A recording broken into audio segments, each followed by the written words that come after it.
je voudrais partager sur l'autorité du nom de Jésus.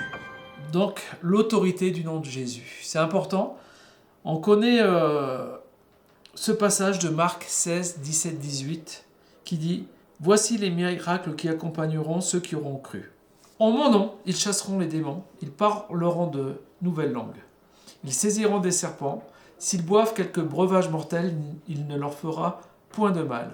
Ils imposeront les mains aux malades et les malades seront guéris. » Et j'aime beaucoup ce passage et j'ai beaucoup repensé parce que, en fait, il y a plein de choses.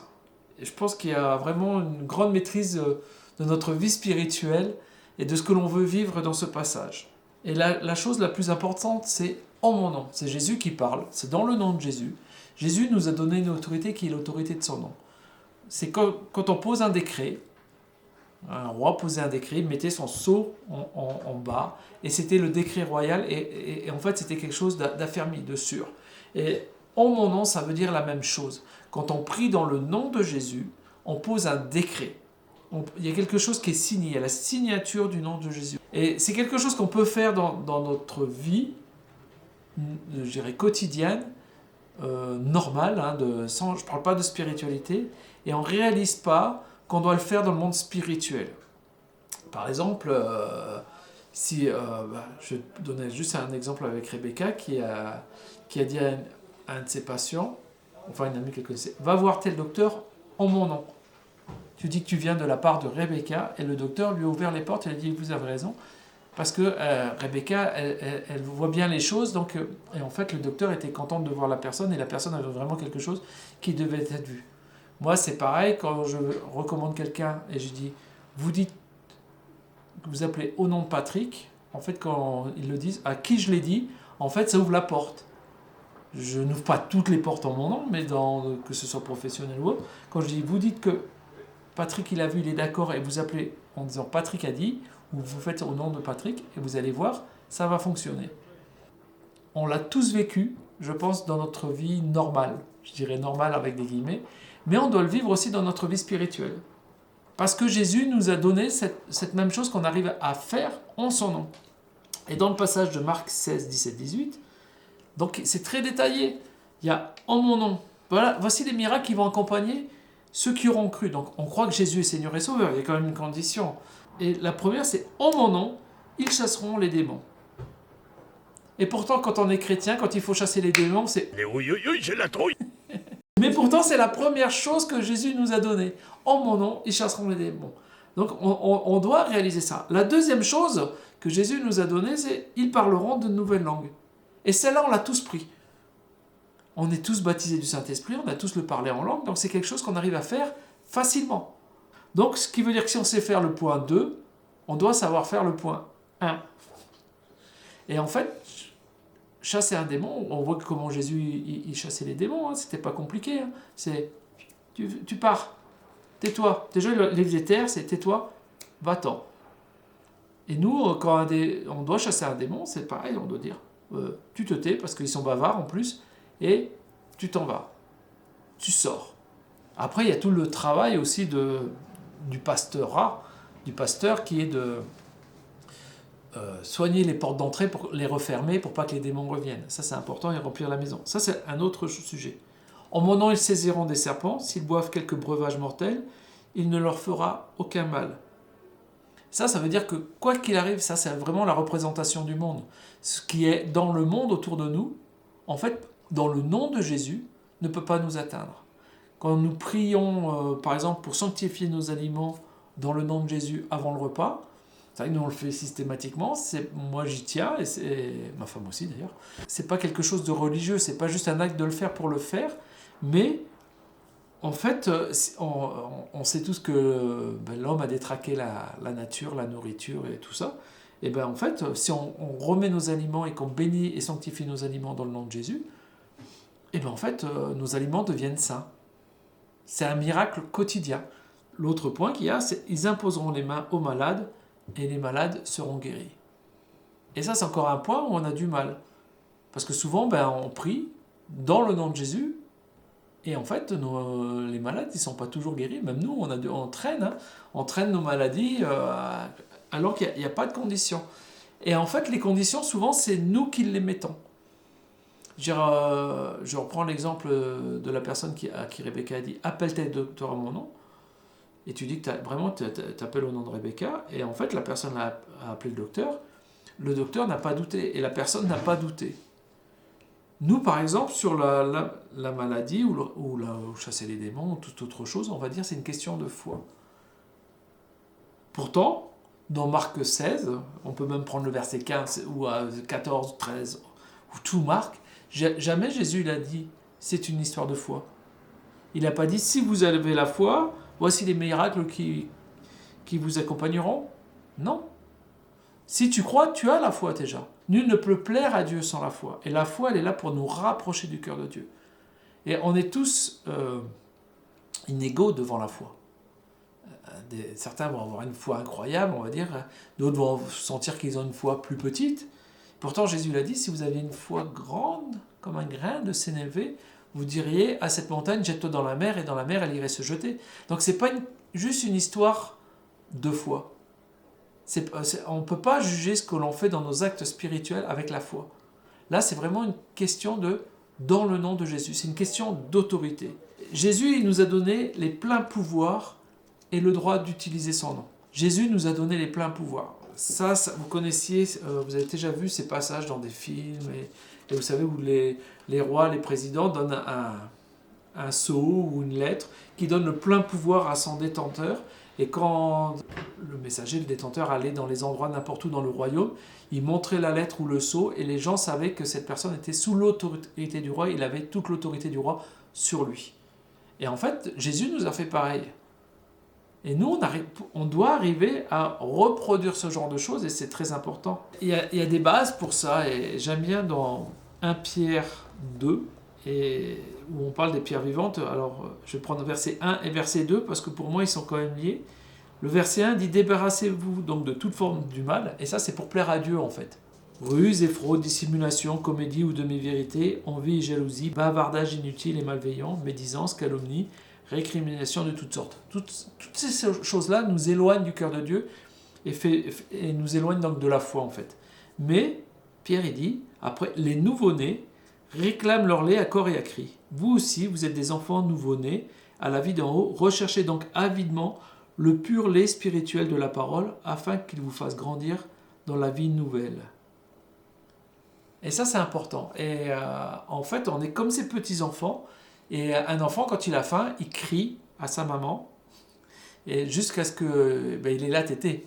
Et ça, c'est important de bien comprendre. Nous, on le voit parce qu'on met des graines sur le balcon, et on a les oiseaux qui viennent. Et là, c'est la deuxième nichée qui vient. Et du coup, on est encore plus attentif. Et en fait, les oisillons, ils viennent. Alors, c'est marrant parce qu'ils sont encore pleins de duvet, ils volent.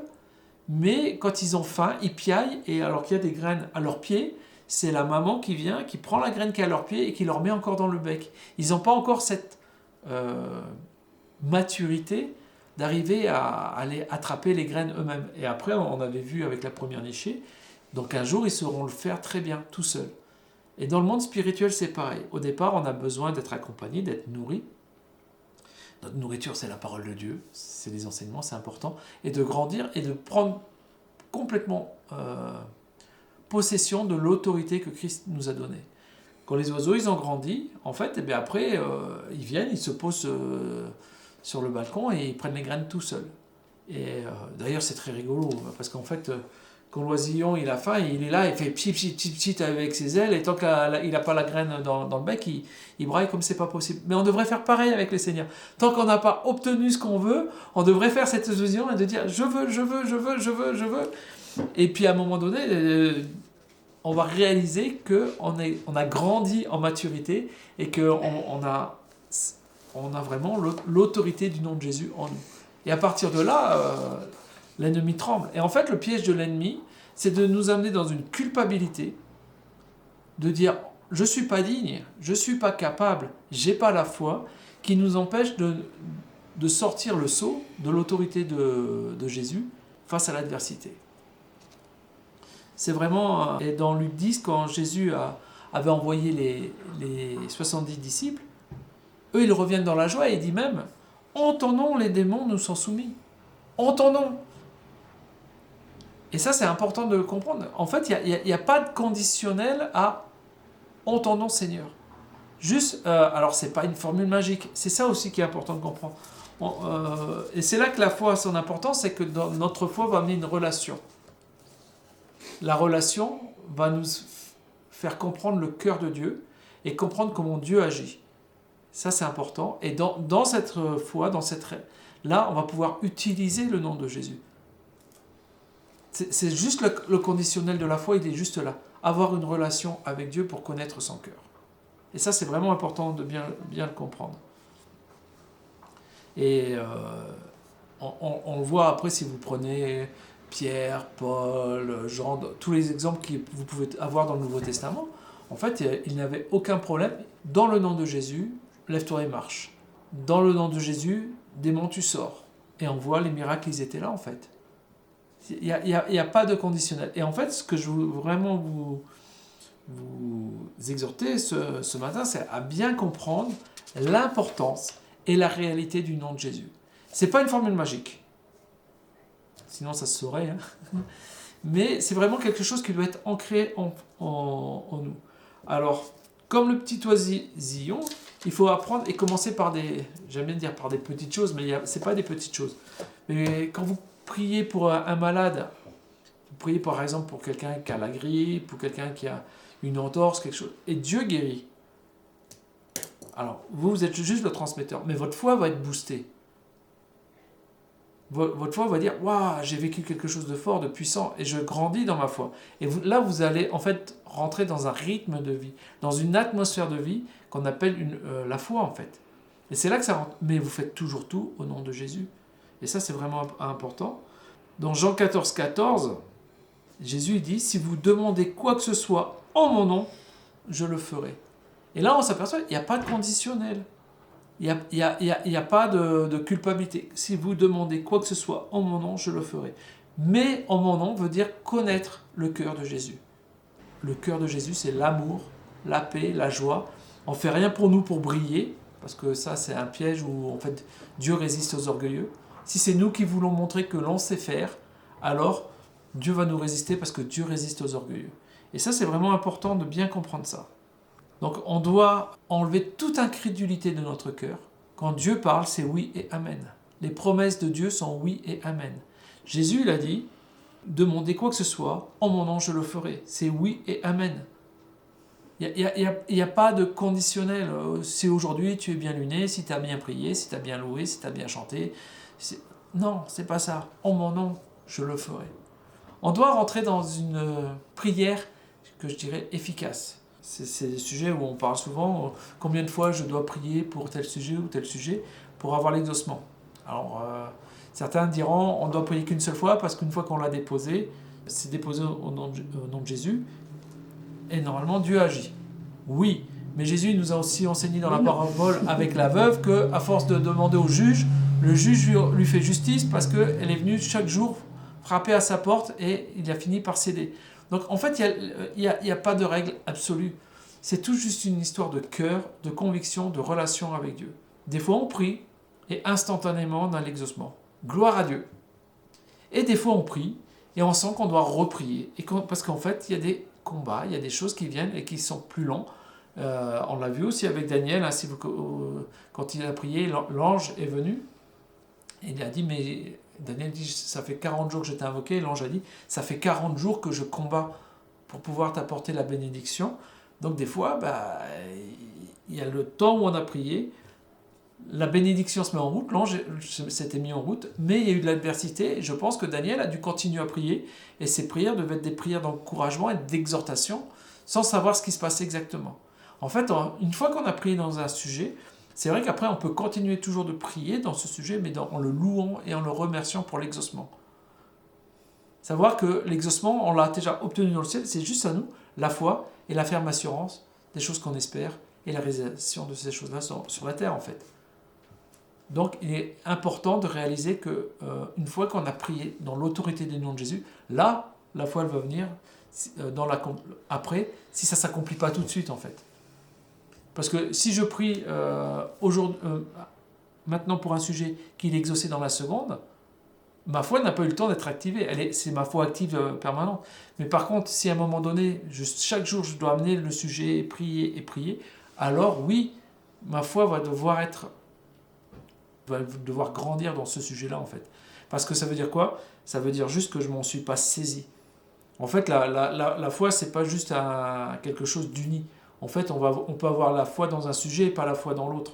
Confiance en Dieu pour quelque chose et pas pour autre chose. Par exemple, on peut avoir confiance en Dieu pour nos finances et pas dans notre santé. On peut avoir confiance en Dieu pour lui qui gère et c'est le chef de notre famille, et on ne va pas l'avoir pour notre travail, etc., etc. C'est des sujets que je donne comme ça au hasard.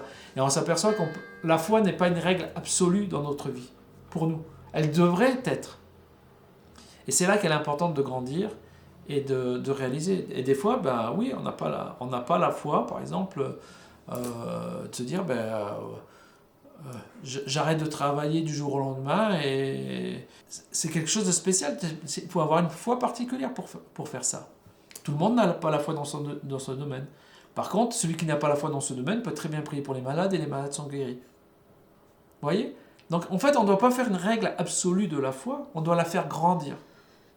Et on la fait grandir en priant pour les gens, en voyant des exaucements. Ça, c'est important. Mais ce qui est vraiment important de bien réaliser et de bien comprendre, c'est ce passage de dire « En mon nom, quoi que vous demandez, je le ferai. » Et ça, c'est signé Jésus. Et quand l'ennemi vient nous attaquer, juste vous dites « Non, regarde.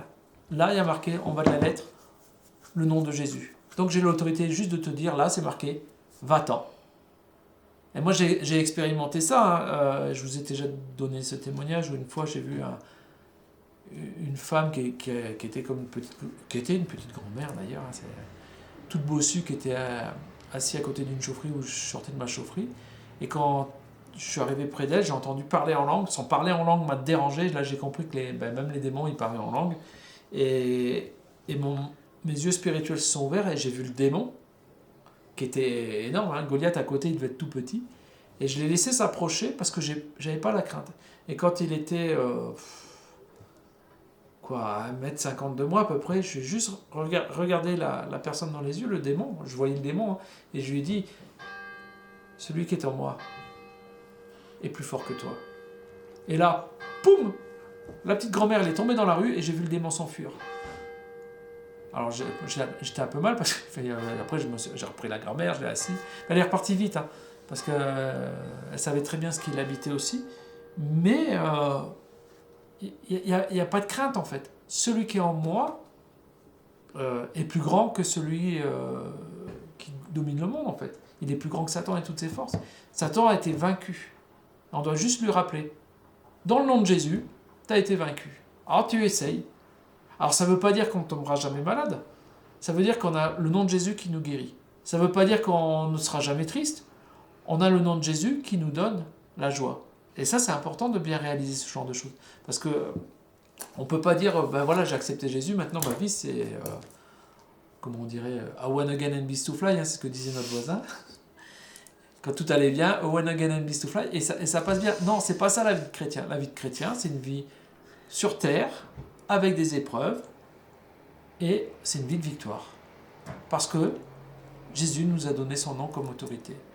Et d'ailleurs, la tempête, elle a deux buts. Un, c'est de détruire les choses faibles, et deux, révéler les choses qui sont fortes. Et ça marche très très bien dans le monde spirituel. Ça ne veut pas dire que parce que vous êtes chrétien, vous n'aurez pas de tempête. Mais quand il y aura une tempête, n'oubliez pas, Jésus était dans la barque avec ses disciples et il dormait. Lui, il savait. Mais si la tempête détruit quelque chose dans votre vie, c'est que cette chose-là, elle était faible. Et si elle a été détruite, c'est parce qu'on n'avait pas mis Jésus à la place. Par contre, quand il y a la tempête, s'il ne se passe rien, et vous voyez que en fait, ça ne vous affecte pas, mais c'est parce que vous avez mis Jésus bien en place partout et que vous êtes fort. C'est ça l'autorité du nom de Jésus. C'est ça la puissance qui est derrière le nom de Jésus.